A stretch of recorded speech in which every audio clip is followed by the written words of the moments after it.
So talking about the day of the accident, do you mind sharing No, not at the all. timeline and Yeah, things like that? and a lot of people are really surprised that I remember so much detail, but the day of the accident will kind of go on a little bit backwards. I had, I think I was just telling you, like, my whole focus had changed and I was trying to focus more on my family.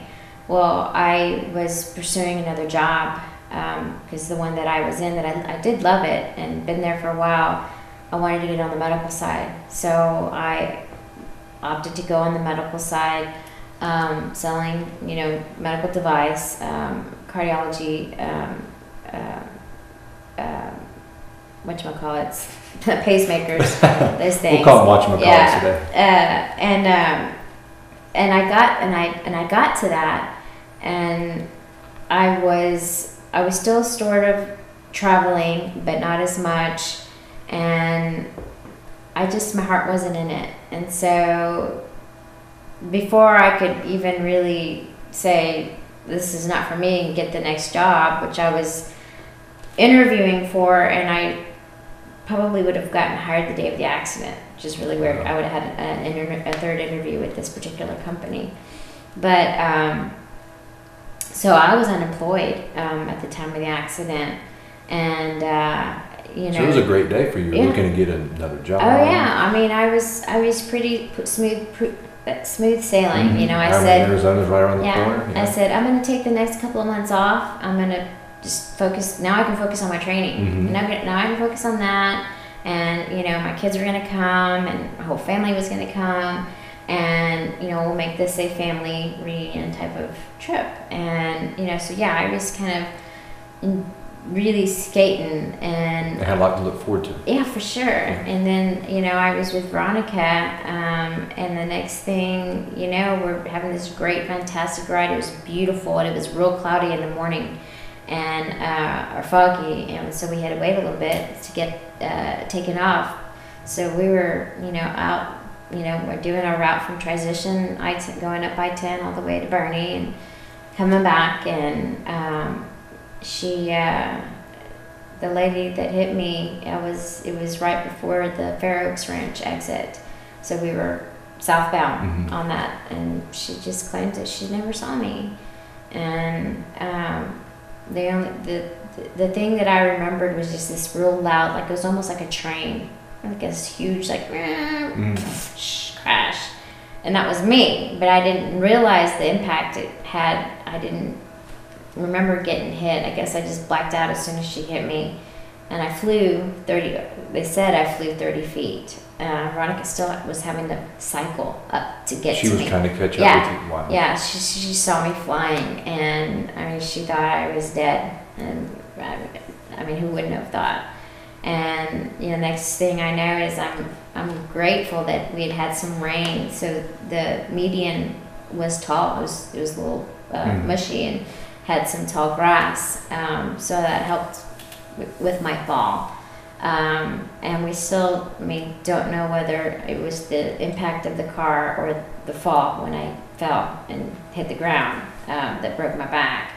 But I did fracture my L1 in lumbar, and I have a cage from L1 to T12. So I have about $37,000 worth of titanium in my back. Wow. Yeah. Yep. So, I looked up, and all I could think about was I couldn't move my legs, and everything just looked really like I was kind of having a breathing issues. And then the next thing I see, screaming at the top of her lungs, hoping that she can hear me back. And I was like, I couldn't talk much. And finally, when I started getting my breath back, I was like, am I dead? And she's like, no, honey, you're not dead. And I just thought at that point my legs were broken, and I think I actually asked him, I said, am I going to be good to go for Ironman? I have an Ironman in a month. This was the doctors at the hospital? This was the EMTs. Oh, the EMT. And they're going, I don't know, honey. We're just going to see. We're going to try to stabilize you. You can't move your feet, so we're a little worried. We're worried about your neck, and so they were trying to contemplate. They wanted to air flight me, and it looked like the ambulance would have been the faster route than the air flight, which is Wow. weird. Yeah. So, but that ride seemed like it was the longest ride possible to university. So they sent me to university.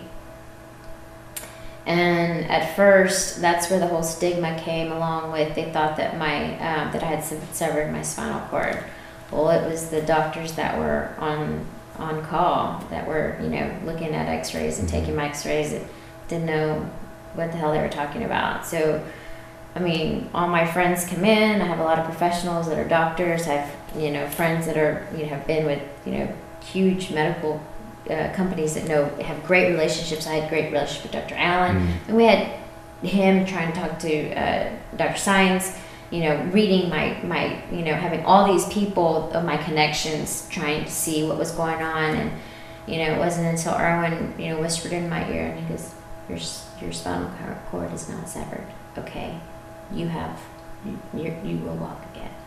And I didn't know whether to believe him or not. I wasn't sure what they were trying to keep from me or what. You didn't know if he was just trying to keep you calm. Yeah. And so I just knew that I was in hysterical pain. And so obviously they had to wait a day for the swelling to go down. So I had to wait, that full day. It was on a Wednesday, and then a full day Thursday, and then I got operated on Friday morning. And my doctor informed me that the operation was a 4-hour operation.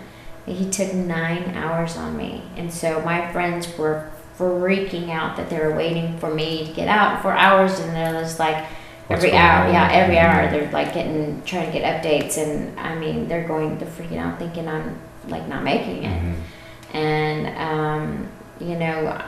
I still, have this that my doctor woke me up. He was on this side, and I could just see like family members on the outskirts, and I was kind of waking up from my surgery. And he goes, "Hey, kiddo," and he goes, "that Ironman that you were supposed to do?" And I was like, "Yeah." He goes, "You'll do another one." And as everybody's going, "Did you make that up?" Or I'm like, "No, he said it." And so. It wasn't until my couple follow-ups and I started telling them, because they had ruled me as a complete injury. So meaning I should not get anything back. And before that they were saying I had less than 2%. Then I went to less than 5%. Then when I talked to, went and said I was showing these signs that I could feel cold water and hot water and, certain things, they were like, something's happening. Yeah, something's happening. And it was just a little too late. Like my body didn't respond, I guess, as normally as it would in the hospital. I guess it takes about the 6 weeks, and that's when they do and the test is really silly. I mean, it's like a prick, and then they're like, if you can't feel it, then you're complete. I mean, it's you really, think it'd be a little more right, methodical or exactly medically involved. Yeah, and so hence since then, I mean, I've been having things that were just kind of wakening up. What first came my hip flexors and my glutes in the water. And it was right before Christmas. And we were so excited because she knew that was below L1. And she's just like, ah. And then I got sick over the holiday. Is this your PT? Yeah, my PT. Okay. Yeah, Stephanie. She's just amazing. And over the holiday, I got really sick, and so that put me out for a month. I had bed rest for a month. I had created an ulcer down there, and that's bad news because where my ulcer was, I mean, it was right on the tailbone. So there wasn't any skin to support the anything. So it was hitting straight on the nerve. So if it were to get a little further in or opened up a little more and get infected, it could get all over my body and die. So I was from like, an ulcer. From an ulcer. Been all through all this. And then something like this could kill me. And so I, and to stay in bed 24/7. I mean, that was truly, truly hard. So I mean, it has just been a true testament of my will and my strength and what I've learned and how to pace myself, kind of my Ironman, patience. Stigmata and you know, what phase I'm in, and am I in a climb, or am I, you know, back on a little break, and, you know, am I going to go back on another climb? And so that's how I'm handling it. What's in the future for you at this point? How's PT going based on what you expected, and what's down the pipe for you? Well, you know, well, for sure, I'm going to walk into university soon with my legs on and say, you said I was never going to walk again. Well, here I am. So can't wait for that day. And yeah, and they said that they would make a commercial out of me. So we'll see if that happens. But you know, I do not intend to stop PT. You know, if I have to beg, borrow, steal, you know, my family and I are going to continue it, and you know, be in that water, and you know, I can swim, and Todd's helping me, and I look better than I probably ever did. And, you know, it's kind of funny, and they're like, can you imagine when you get your legs back, you're gonna look better than all of us. So I'm really looking forward to that next step, which is the independence part, you know, getting to drive, and getting myself to, you know, to my sessions. And, you know, my buddy Duke, who owns a clinic, you know, he says, you can come work out here, sweetie, and, you know, we'll get you set up. So I've got so many friends in the right places that I know that will help me. So it's the support continues to pour in. It continues to pour in, and I'm just ever so grateful that I was never mean or ugly to somebody, and if I did, I'm sorry. So you've got an event coming up in October, is that correct? Yes, I have a race that's planned, which is kind of the trifecta. We had a swim early in January. We had a ride, which is, you know, when I was in the hospital, and so we're going to complete with the run. And, you know, I'm really, you know, hoping this is just a big, you know, hit the ball out of the park event. Big home run. It'll be fun. It's going to have a little bit of my personality. You know, we're going to be wearing tutus and tiaras, and you know, there'll be beer there and tacos, and it'll be fun. You're San Antonio, you have to have beer and tacos. People won't go if you don't have beer and tacos. Yeah. So, you know, I'm really kind of leaving everything into the hands of my friends, and they're doing a phenomenal job, because they're like, you know, this is the last thing you need to worry about. You know, we just need you to do this or this, you know, whatever. But they're really taking it fully on, the commitment. They're doing a great job. So we're just trying to get enough, you know, big sponsors, you know, to participate, and so that way, you know, when we just have registration, you know, that goes towards my fund, and helping me get back to Monica, who I was before. I want that life back so badly, but it might be a little bit different, but it's still me. Absolutely. Now you guys are looking for local sponsors to help out. Is that correct? Yeah, for sure. We're you know, I can't get out there, so it's not the same, you know, face to face. You know, I have so many contacts in the city. You know, just been working, you know, so many years in sales. You know, you just meet so many people. You want to be out there, yeah. Absolutely. And I mean, and now, you know, when I was in the hospital, they said Tony Parker was, you know, praying for me, and had Chrissy Wellington call me on the phone. Did you really? Yeah, when I was in the hospital.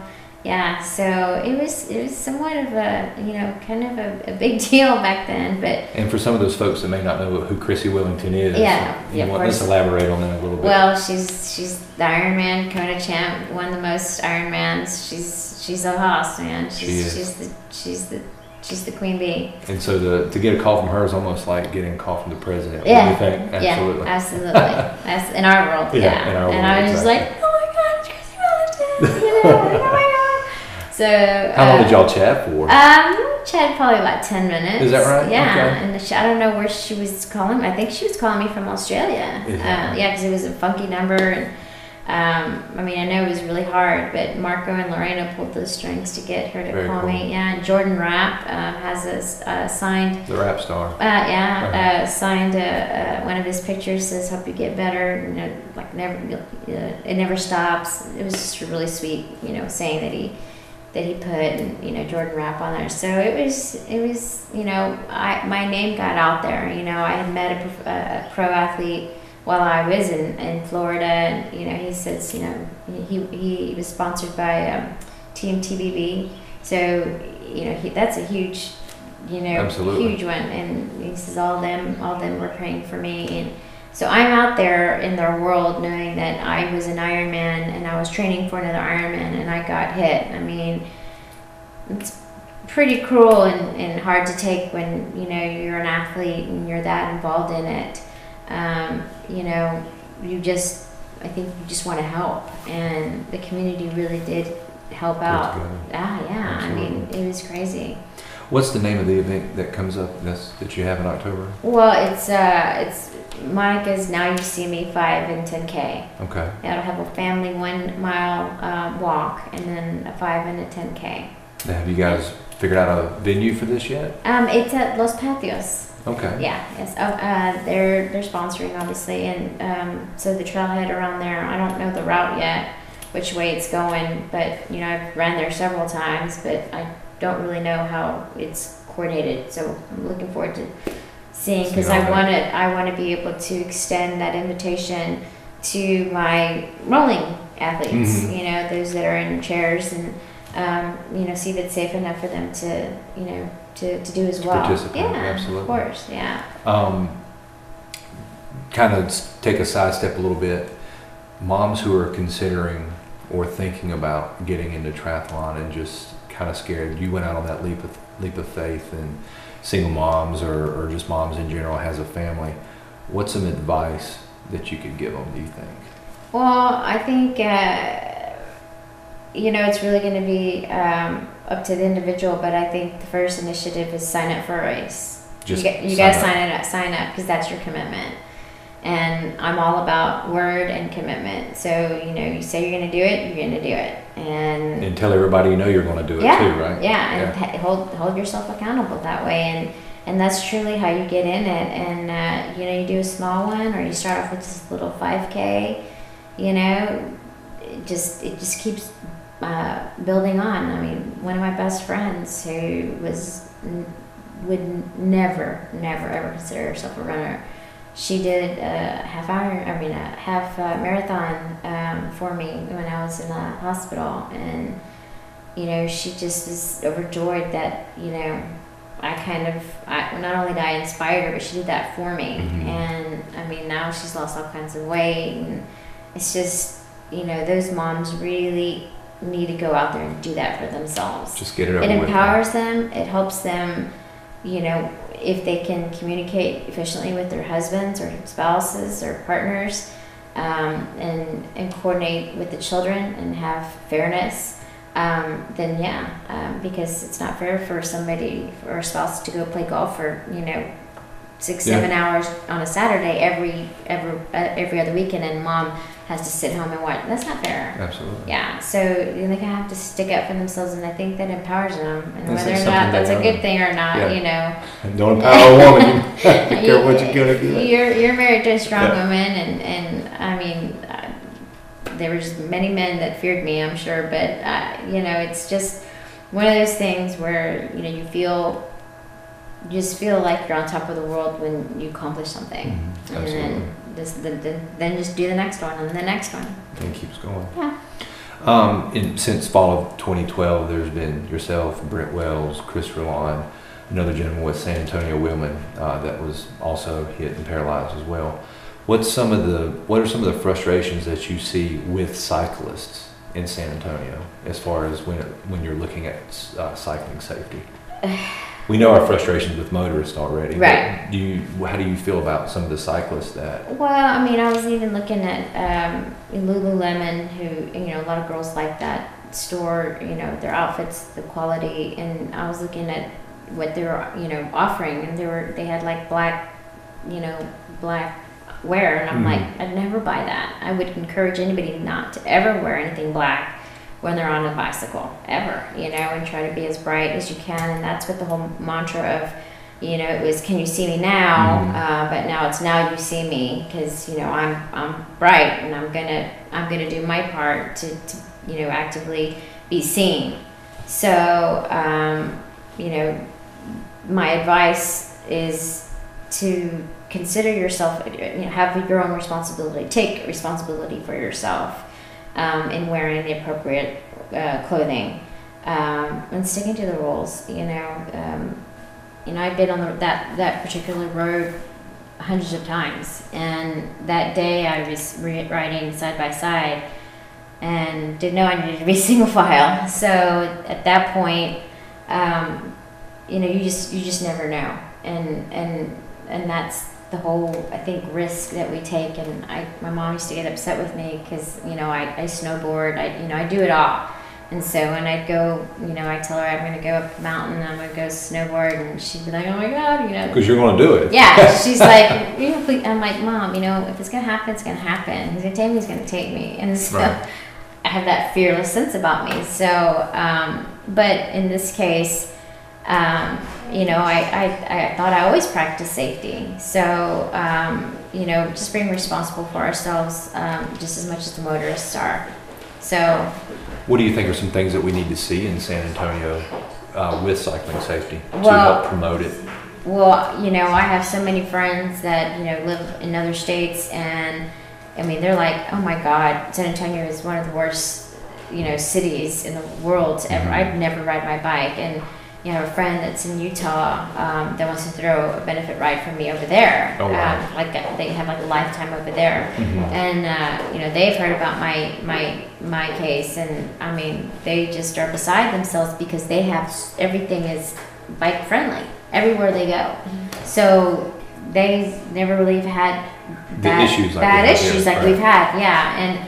And because of these issues, it's because of the population and the growth of the sport, right? You know, it's either you're cycling or you're cycling because you're a triathlete. And then just San Antonio just keeps growing and growing. So the problem's not going to cease. I mean, obviously, you know, it happened very shortly after mine.